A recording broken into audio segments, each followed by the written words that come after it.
Setiap orang ingin kaya, tapi tidak semua siap menjadi pribadi yang layak untuk itu. Karena kekayaan bukan datang karena keberuntungan, tapi karena kesiapan batin. Tonton video ini sampai selesai karena kita akan mengurai bagaimana kekayaan sejati dimulai dari dalam diri.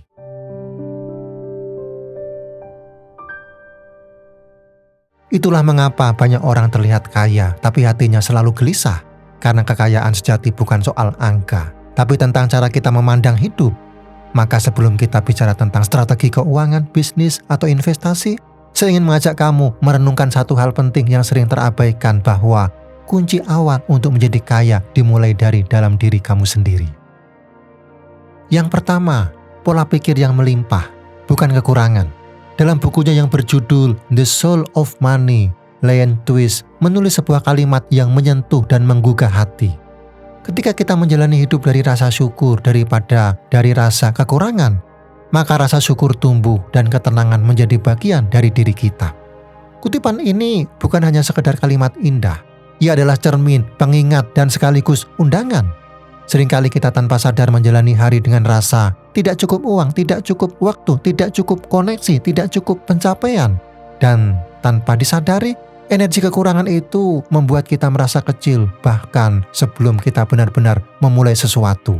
Padahal seperti yang dikatakan Leon Twist, ketika kamu berangkat dari rasa cukup, kamu berhenti melihat hidup sebagai perlombaan. Kamu mulai melihatnya sebagai perjalanan. Rasa cukup melahirkan syukur, dan dari syukur, maka lahir ketenangan yang menguatkan langkah.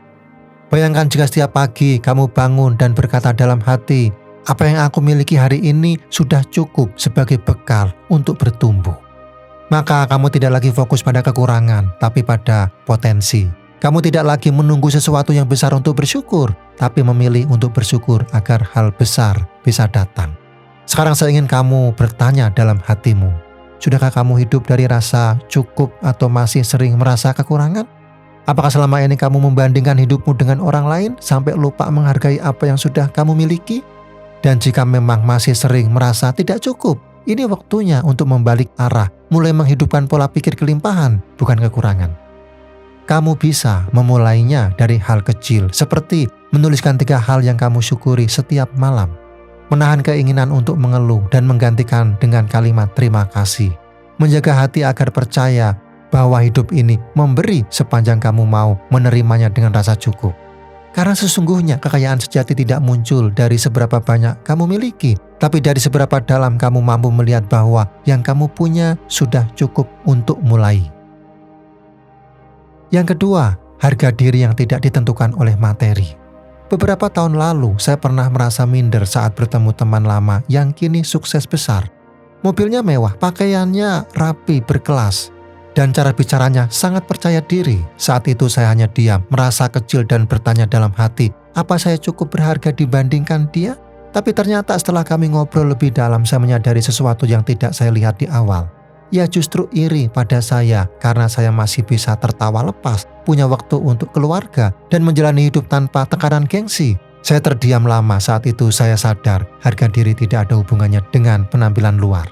Kamu mungkin juga pernah merasa begitu, merasa rendah karena belum punya sesuatu yang bisa dipamerkan. Tapi seperti kata Brené Brown, kamu layak dicintai dan merasa cukup bahkan sebelum membuktikan apapun. Jangan biarkan standar orang lain merampas rasa cukup dalam dirimu. Karena orang yang benar-benar kaya justru adalah mereka yang tenang, meski sederhana, tetap teguh pada nilai. Sekarang coba tanyakan ke hatimu, selama ini kamu hidup untuk jadi versi terbaik dirimu sendiri atau hanya untuk mengejar pengakuan dari luar? Yang ketiga, tindakan konsisten dari visi yang jelas. Saya teringat pemikiran Friedrich Nietzsche, seorang filsuf asal Jerman yang pernah berkata, siapapun yang memiliki alasan untuk hidup akan mampu menanggung hampir semua penderitaan. Kalimat ini sederhana tapi dalam. Karena seringkali yang membuat kamu berhenti bukanlah beratnya jalan, tapi kaburnya tujuan. Nietzsche ingin menyampaikan bahwa visi atau alasan besar mengapa kamu hidup adalah bahan bakar yang membuat langkah kamu bertahan. Bahkan ketika keadaan sedang tidak bersahabat, kita hidup di zaman serba cepat, serba instan, tapi justru di tengah kecemasan itulah banyak yang merasa tersesat. Bukan karena mereka malas, tapi karena tidak tahu kemana arah yang sedang dituju. Saya pernah mengalami masa di mana rasanya tidak ada kemajuan berarti. usaha jalan di tempat, keuangan stagnan, dan motivasi mulai turun. Tapi kemudian saya duduk diam dan bertanya kembali, untuk apa semua ini saya jalani? Dan dari situ saya menemukan kembali cahaya kecil, visi yang sempat tertutup oleh tekanan hari demi hari. Visi adalah seperti cahaya kecil di ujung lorong. Ia tidak membuat langkahmu lebih cepat, tapi membuatmu lebih berarti. Dan orang yang punya visi tidak butuh pengakuan dari luar.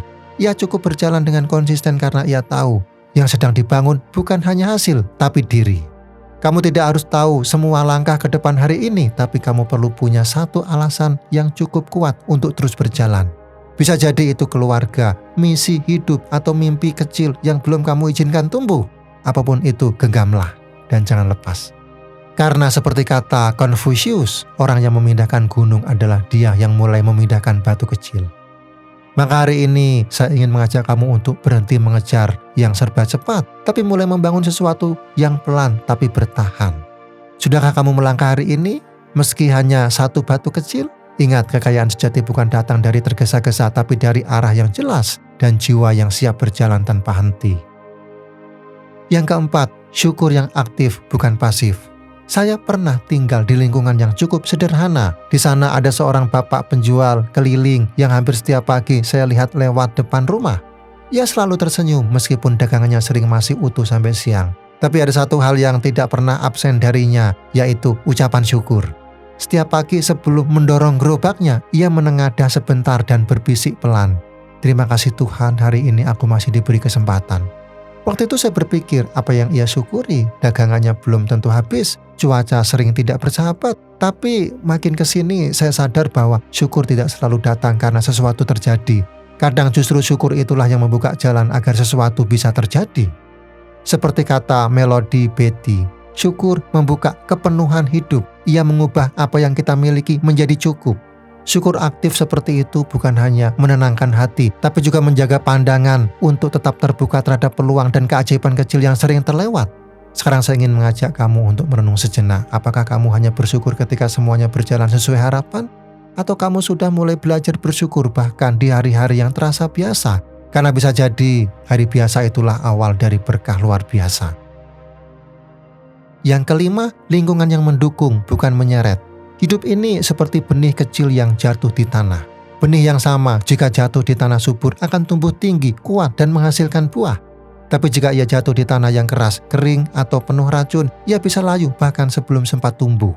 Saya sering berpikir betapa miripnya ini dengan lingkungan hidup kita sehari-hari. Ada masa di mana saya merasa semangat saya kering bukan karena saya malas, tapi karena saya terlalu sering mendengar keluhan, cemoohan, dan rasa putus asa dari sekitar. Seperti akar yang menyerap air kotor. Saya pun ikut merasa berat meski tidak tahu apa yang sedang menguras energi saya. Lalu perlahan saya mulai mengubah lingkaran itu. Bukan memusuhi siapapun, tapi memilih untuk tumbuh di tempat yang memberi ruang dan cahaya. Lingkungan adalah udara yang kamu hirup setiap hari. Kamu mungkin tidak bisa melihatnya, tapi ia menentukan napas dan arah langkahmu. Seperti kata Jim Rohn, kita adalah rata-rata dari 5 orang yang paling sering bersama kita. Dan dari situ saya belajar bahwa menjaga siapa yang ada di sekelilingmu adalah cara menjaga arah hidupmu sendiri. Sekarang coba kamu lihat sekelilingmu hari ini. Apakah kamu sedang tumbuh atau sedang bertahan di tanah yang diam-diam melemahkan? Karena benih terbaik pun tidak akan berkembang jika terus dibiarkan di tanah yang tidak mendukung hidupnya. Yang keenam, rasa aman yang dibangun dari dalam. Beberapa waktu lalu saya melihat teman saya yang diberhentikan dari pekerjaannya secara tiba-tiba. Ia tidak punya simpanan besar, tidak juga ada rencana cadangan yang matang. Tapi yang membuat saya heran, ia tetap tenang, bukan pura-pura kuat, tapi benar-benar hadir dengan wajah yang damai dan sikap yang jernih. Saya bertanya padanya, apakah kamu tidak khawatir? Ia menjawab pelan, saya pernah kehilangan lebih dari ini dan saya masih berdiri sampai hari ini. Maka kehilangan kali ini bukan akhir, hanya kesempatan untuk arah baru. Itu kalimat yang saya ingat sampai sekarang. Ia langsung mulai belajar hal baru dari rumah, memperbaiki CV, membangun koneksi yang sempat lama tidak ia sentuh. Bukan dengan panik, tapi dengan percaya diri. Ia tahu dirinya punya nilai lebih dari sekedar jabatan yang baru saja hilang. Dari situ saya belajar, rasa aman bukan sesuatu yang datang dari luar, bukan dari gaji bulanan, bukan dari gelar, bukan juga dari kepemilikan. Rasa aman tumbuh dari dalam diri, keyakinan bahwa kamu bisa bangkit lagi karena pondasimu tidak goyah oleh satu kejadian. Sekarang coba kamu pikirkan, apakah selama ini kamu merasa aman karena apa yang kamu miliki atau karena siapa diri kamu sebenarnya?